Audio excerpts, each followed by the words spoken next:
አብርሽ እንግዲህ በልጁ መቅናት ጀምሯል። እንዴት ነው እናት ባሏን ትረሳለች ወይ ልስ ታገኝ አላለም እንዴ? ቀላል ትረሳለች። ባሏ እኮ የት እንዳለ ነው የሚጠፋባት ሁላ ማለት ነው። ለዛውም አንደኛ ልጇ እንዴ ሩታ ይገባታል እንጂ።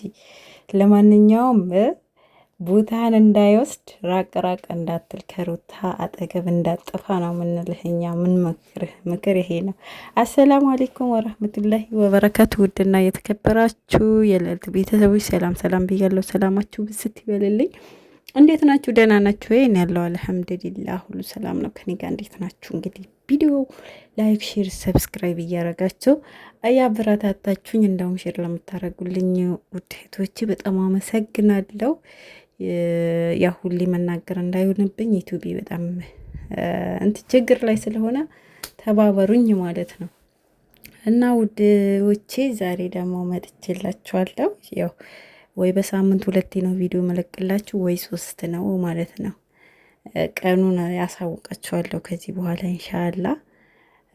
ቀኑን አመቻችቼ መቼ እንደምለቅላችሁ ከስንት ሰዓት እስከ ስንት ሰዓት እንደሆነ እነግራችኋለሁ ብዬ ተስፋ አደርጋለሁ ኢንሻአላህ። እንግዲህ ዛሬ ይዤላችሁ መጣሁት በጣም የምትወዷችሁ የምታከብሯቸው የሚናፍቋችሁ ሩታና አብርሽን ነው ማለት ነው። በነገራችን ላይ ይሄ ልጅ የእነሱ እርቅን የሚያወርድ ልጅ ያደርገው ብለናል። መጀመሪያም ያው እያረገውም ነው እያጠጋጋቸውም ነው ትላላችሁ። ፍቅር በፍቅር እያረጋቸው ነው መሆንም አለበት ማለት።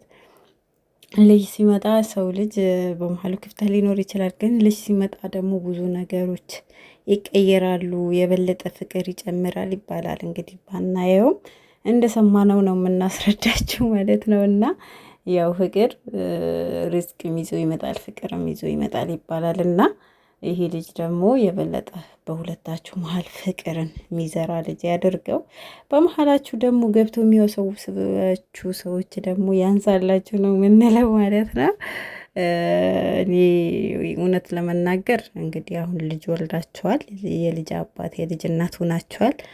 በመሀላችሁ ሰው ማስገባት ሳይሆን እኔ በአንቺ አንተ በእኔ ብላችሁ ነው መዝለቅ ያለባችሁ ባይነኝ ማለት ነው። መሆንም ያለበት እንደዛ ነው። ምክንያቱም ልጃችሁ ስታሳድጉ ማለት በእናንተ ምን ይዞ ነው የሚያድገው የሚለው ደግሞ ማሰብ አለባችሁ። ምክንያቱም እናንተ ስትጨቃጨቁ እናንተ ሚዲያ ላይ ወጥታችሁ አንተ እንደዚህ አንቺ እንደዚህ የከሌ እንደዚህ ያለ የከሌ እንደዚህ ሆነ በመሀል ይከባ እያየ ማድረግ የለበትም። ገና ካሁኑ ነው የሚጀመረው ማለት ነው። በቃ ልጃችሁ መልካም ነገር ስትሰሩ እያየ ማደግ ነው ያለበት። በልጃችሁ ቤት ውስጥ ፍቅር ስታሳዩ ሁለታችሁ እኔ ባንቺ አንተ በእኔ ስትሉ ስትባባሉ ነው እያየ ማደግ ያለበት። እና በነገራችን ላይ ሕፃን ላይ ሆነን የምናያቸው ነገሮች በጣም ተጽዕኖ አላቸው። እና የምሬ ነው የምላችሁ ሕፃን ላይ ሆናችሁ መጥፎም ይሁን ጥሩም ነገር ጭንቅላታችሁ ላይ የተመረዘ ነገር አይጠፋም ማለት ነው። ስለዚህ ያ ስለሆነ ለልጃችሁ ገና ካሁኑ አስባችሁ ወስናችሁ ነው መሆን ያለበት። ልጃችሁ ማሳደግ ያለባችሁ በጭቅጭቅ በንዝርዝ ምናምን አንተ በዚህ ወጣ አንቺ በዚህ ገባሽ ማለት ሳይሆን ያው ቅድም እንዳልነው በፍቅር ሁናችሁ ነው በቃ ልጃችሁ ያን እያየ ነው ማደግ ያለበት።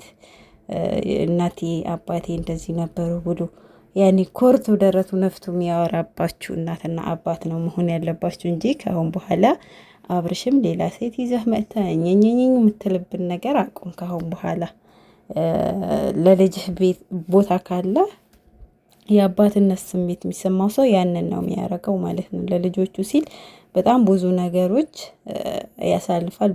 በጣም ብዙ ነገሮች ውጦ ያልፋል። እናትን ብትሆን ደግሞ የታወቀች ናት። ለልጇ ብዙ መስዋዕትነት ትከፍላለች። ህይወቷም እስከ መስጠት ትደርሳለች ማለት ነው።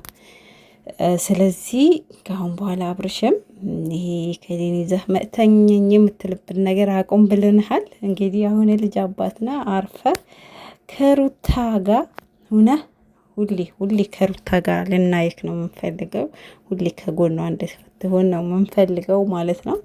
ስለዚህ አሁንም እንደዚህ ስናያችሁ ደግሞ ትልቅ ደስታ ነው የሚሰማን። ብቻ ያለፈው ህይወታችሁ እንዳትደግሙት ካሁን በኋላ የበፊቱ ረስታችሁ ብቻ እንደ አዲስ ህይወት በቃ አዲስ ፍቅረኛሞች አሉ አይደል? እንደዛ ሆናችሁ እንድትኖሩ ነው ምኞታችን። በነገራችን ላይ እኮ እንደዛ አይነት ፍቅር የለም በአሁኑ ሰዓት። ግን ሊኖርም ይችላል አይኖርም ብለን ደግሞ መደምደም የለብንም እና ማለት ሁለት ሰዎች አንድ አይነት ከሆኑ ፍቅር አይጠፋም እና ሰዎች ናቸው እንጂ ጠፉ ፍቅር አልጠፋም ማለት ነው። ያው እኔም አውርቼ እኔ ልመልስላችሁ ማለት ነው። ስለዚህ እንደዛ ፈታ ዘና ፈካ ብላችሁ አንድ ላይ ሆናችሁ እንድናያችሁ ነው የምንፈልገው። አቤት ናፍቆት ደግሞ አይናችሁ ሲናገር ሁለታችሁ አቤት በመሀላችሁ ያለ ናፍቆትና ፍቅር ሰው አላወቀላችሁም እኮ። ሰው እኮ ዝም ብሎ ነው መሀላቸው ገብቶ የሚበጠብጣቸው እንጂ እነዚህ ልጆች በጣም ነው የሚፋቀሩት፣ በጣም ነው የሚዋደዱት። የምር በተለይ ሩታ ያላት ፍቅር እንደዚሁ ያስታውቃል። በቃ በእይታዋ በአረካቷ ምናምን አይጣል ነው። ውጡልኝ ደግሞ ትላለህ ይዛቸው ጓደኞች። ኧረ አንተ ተው ሼም የለም እንዴ? ለማንኛውም ይመቻችሁ፣ ፈታ ዘና በሉልን። እንግዲህ ቤቢን እስከምናየው ደግሞ ጨንቆናል። ማንን ይመስላል? እንደ ሩታ ቆንጆ ነው አብርሽን ነው የሚመስለው እያል ብዙዎች የጓጉ ነው ማለት ነው። ስለዚህ እኔ ወዚህ ልስናበታችሁ። ወሰላሙ አለይኩም ወራህመቱላሂ ወበረካቱ። ሩታ ምንም ትሪት አታረጊኝ። ልጅ ከመጣ ጀምሮ አትደውይልኝም። በፊት ተጣልተንም ትደውይልኝ ነበር፣ ታወሪኝ ነበር። አሁን ግን ምንም ነገር ወፍ በህልምህ ነው ተጣልተን የምደውልልህ? ሩታ ተያ ለምን የምትቀልጅብኝ እንዴ? እኛ ትልቅ ሰዎች ነን አይደለ? አሁን እኮ ምንም አንጠብቅም። ኦልሬዲ ተጋብተን ወልደናል። ፀጉራችን እየሸሸ ነው። ይሁን ቤት ሁላችን አንተና ቢኒያም እኔ ትንሽ ለየት ይላል። አይ ሩታ አሁን ቀልዱ ቀልድ ነው እና ያለውን ነገር ትክክለኛውን ነገር ንገሪኝ። ምን ንገረክ ማለት ታውቃለህ? ሁሉንም ነገር እኮ ታውቃለህ እኮ። የትኛውን ነገር? ሁሉንም ነገር እኔ ምንም የማውቀው ታሪክ የለም። በደንብ ታውቃለህ እኮ። አሁንም እንድትነግሪኝ ፈለኩ። ምን በቃ ምን ንገረክ? ምንም የለም። እርግጠኛ ነሽ? ምንም የተለየ ነገር የለም። ምንም አዲስ ነገር የለም። አዲስ ነገርም የለም። እንግዲህ ያው ምላሻችንን አግኝተናል። በጥቦቴ የሆነ ነገር የሚል ከሆነ ይኬድበታል ማለት ነው። አዎ ለማንኛውም ነገ በጠዋት ነው መቼ ሲጀመር? እሺ ሩታ አዳምጪ። ነገ በጠዋት ነው ዶክተሩ የቀጠረን ማለት ነው። ስለዚህ በሌሊት ነው የምንሄደው። ተዘጋጂ። መልካም ጊዜ ይሆንልሽ። ሰላም በይ።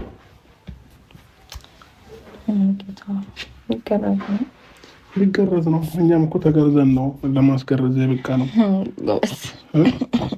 ገባሽ? መቼም ሳንገረዝ አይደለም።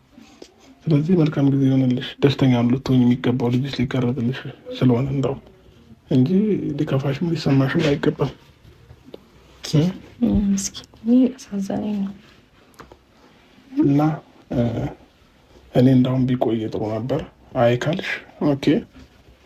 ያሟል ሲያድግ እባክህ ይሻላል። አሁን እንዳይመጡብኝ ሂድ እናትና አባትሽ